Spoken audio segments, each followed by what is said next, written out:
ಇನ್ನು ಗವಿ ಗಂಗಾಧರೇಶ್ವರ ದೇಗುಲದ ಸೂರ್ಯ ರಶ್ಮಿಗೆ ಕ್ಷಣಗಣನೆ ಆರಂಭ ಆಗಿದೆ. ದೇಗುಲದಲ್ಲಿ ವಿಶೇಷ ಪೂಜೆ, ಅಭಿಷೇಕ, ಅಲಂಕಾರ ಎಲ್ಲವೂ ಕೂಡ ಆಗ್ತಾ ಇದೆ.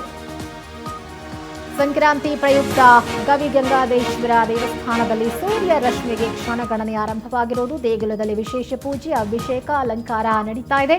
ಗವಿ ಗಂಗಾಧರೇಶ್ವರ ದೇಗುಲದಲ್ಲಿ ಭಕ್ತ ಸಾಗರವೇ ನೆರೆದಿದೆ.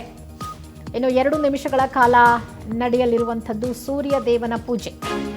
ಸೂರ್ಯದೇವ ದಕ್ಷಿಣ ಪಥದಿಂದ ಉತ್ತರ ಪಥಕ್ಕೆ ಸಂಚಾರವನ್ನ ಮಾಡಲಿದ್ದಾನೆ. ಶಿವಮೂರ್ತಿಯನ್ನ ಸ್ಪರ್ಶಿಸುವ ಒಂದು ಅಕ್ಷಣಕ್ಕಾಗಿ ಭಕ್ತರೆಲ್ಲರೂ ಕೂಡ ಕಾತುರದಿಂದ ಕಾಯ್ತಿದ್ದಾರೆ. ಸೂರ್ಯನ ಕಿರಣಗಳು ಆ ಶಿವಲಿಂಗವನ್ನ ಸ್ಪರ್ಶ ಮಾಡಲಿಕ್ಕೆ ಕೆಲವೇ ಕ್ಷಣಗಳ ಬಾಕಿ ಇರುವಂಥದ್ದು. ಐತಿಹಾಸಿಕ ಕ್ಷಣಕ್ಕೆ ಸಾಕ್ಷಿಯಾಗಲಿದೆ ಗವಿ ಗಂಗಾಧರೇಶ್ವರ ದೇಗುಲ. ಸಂಕ್ರಾಂತಿ ಸಂದರ್ಭದಲ್ಲಿ 2 ಪವಾಡಗಳು ನಡೆಯುತ್ತೆ. ಒಂದು ಕೇರಳದ ಶಬರಿಮಲೆಯಲ್ಲಿ ಮಕರ ಜ್ಯೋತಿ ದರ್ಶನ, ಇನ್ನೊಂದು ಬೆಂಗಳೂರಿನ ಗವಿ ಗಂಗಾಧರೇಶ್ವರ ದೇವಸ್ಥಾನದಲ್ಲಿ ಇರುವಂತಹ ಶಿವಲಿಂಗಕ್ಕೆ ಸೂರ್ಯ ರಶ್ಮಿ ಸ್ಪರ್ಶ ಆಗುವಂಥದ್ದು. ಸೂರ್ಯನ ಕಿರಣಗಳ ಒಂದು ಸ್ಪರ್ಶ ಆಗುವಂಥ ಒಂದು ಐತಿಹಾಸಿಕ ಕ್ಷಣಕ್ಕೆ ಈಗ ಭಕ್ತರೆಲ್ಲರೂ ಕೂಡ ಕಾತುರದಿಂದ ಕಾಯ್ತಿದ್ದಾರೆ. ಈಗಾಗಲೇ ಶಿವಲಿಂಗಕ್ಕೆ ಅಭಿಷೇಕ, ಅಲಂಕಾರ, ವಿಶೇಷ ಪೂಜೆ ಎಲ್ಲವನ್ನೂ ಕೂಡ ನೆರವೇರಿಸಲಾಗ್ತಾ ಇದೆ.